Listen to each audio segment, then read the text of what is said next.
So then, in the last video, we saw us construct this update city function right here, which was responsible for calling these two asynchronous functions to get the city and the weather. And eventually we returned this object with two properties, and that object is then received in this then method. So then, this object right here that we're returning at the minute, the property name and the value looks exactly the same. City debts and city debts, weather and weather. Now, when that is the case, we can make use of something called object shorthand notation, which is a fairly modern feature in the language.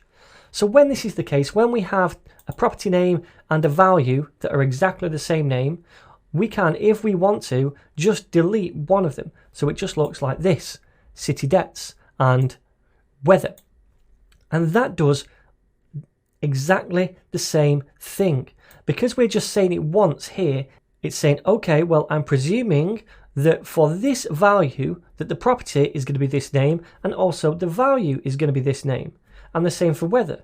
It's saying, I just see one thing, so I'm assuming the property is going to be called weather, and the value is weather. So that's just a nice little shorthand we can use when the property name is the same as the value name. And that's the only time we can do that.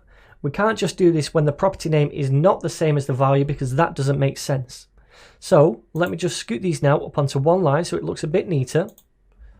And this is just an alternative way to write this out. And I think it looks a bit better. So that, my friends, is object shorthand notation. And you might see me doing this with other things in the future as well.